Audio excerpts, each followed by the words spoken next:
Contrairement aux idées reçues, la France n'est pas le premier pays consommateur d'antidépresseurs. Au contraire, on est même plutôt loin du podium. Anxiolytiques, antipsychotiques, stabilisateurs d'humeur, antidépresseurs. Tous ces médicaments utilisés dans le soin des troubles psychiques peuvent faire peur. On a peur des effets secondaires, on a peur d'être dépendant, on a peur que ça vienne d'un lobby pharmaceutique, ou même on a peur d'être lobotomisé si on en prend. Pourquoi ose-t-on si peu parler de ces médicaments, les psychotropes ? Plutôt que d'en avoir peur, apprenons à les connaître. Surtout qu'une étude récente officielle a montré que la consommation de psychotropes était en évolution constante chez les jeunes. Pour parler de ce sujet le plus simplement possible, on a reçu le docteur Jean-Victor Blanc, médecin psychiatre à l'hôpital Saint-Antoine à Paris.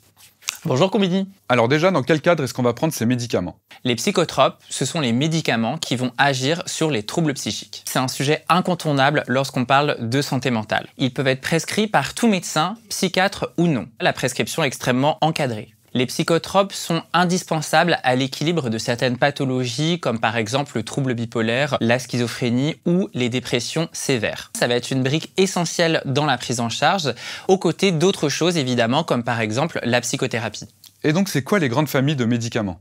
Il y a, on va dire, 4 grands types de médicaments. La première classe, c'est les anxiolytiques. Les plus connus sont les benzodiazépines. C'est des médicaments qui vont soulager ponctuellement, de manière symptomatique, l'anxiété. On les utilise pour soulager l'attaque de panique qu'on appelle communément crise d'angoisse. On les utilise également dans l'insomnie sévère. Ces médicaments, ils doivent être extrêmement surveillés et encadrés, car en fait, on sait que sur le long terme, ils peuvent donner une dépendance. C'est pour ça qu'ils doivent être réévalués régulièrement et ne doivent pas être non plus arrêtés de manière brutale. Seconde catégorie, les antidépresseurs. Ils servent principalement à traiter la maladie dépressive sévère. Contrairement aux anxiolytiques, ils agissent sur le long terme. Pour cela, on sait qu'il faut en général une dizaine de jours avant qu'ils se mettent à agir. À l'inverse des idées reçues, ce ne sont pas des traitements qui vont être addictifs. Les stabilisateurs de l'humeur, ce sont les médicaments qu'on va utiliser pour réguler le trouble bipolaire. En effet, ils vont prévenir et traiter les épisodes d'excitation, mais aussi les épisodes de dépression qu'il y a dans ce trouble.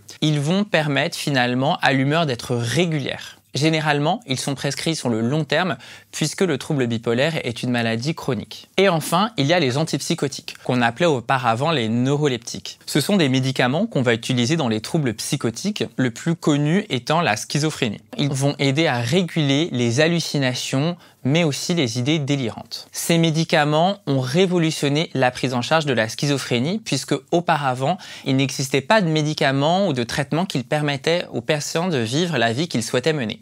Pourquoi est-ce qu'on peut dire que les psychotropes sont mal perçus en France ?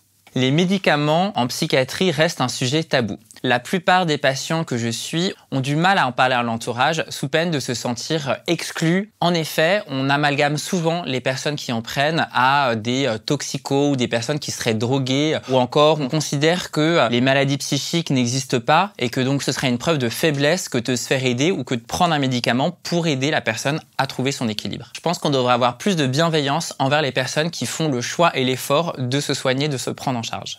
Contrairement aux idées reçues, la France n'est pas le premier pays consommateur d'antidépresseurs. Au contraire, on est même plutôt loin du podium. Ça montre qu'il n'y a pas de surprescription. En revanche, il peut y avoir un phénomène de malprescription. C'est-à-dire que certaines personnes n'ont pas besoin d'antidépresseurs et ont une prescription, et à l'inverse, beaucoup en auraient besoin mais n'y ont pas accès. Contrairement aux idées reçues, la santé mentale n'est pas particulièrement lucrative pour l'industrie pharmaceutique. En effet, on sait que la recherche en santé mentale, c'est plutôt le parent pauvre et l'industrie pharmaceutique investit assez peu envers les troubles psychiques, ce qui fait qu'il n'y a pas beaucoup de nouveaux médicaments ou de nouvelles thérapies qui sont développées en ce moment dans le domaine de la santé mentale. Si vous vous posez des questions par rapport à un traitement que vous avez ou que vous pensez avoir besoin d'un traitement, n'hésitez pas à en parler directement à votre médecin traitant ou à un spécialiste de santé mentale comme un psychiatre.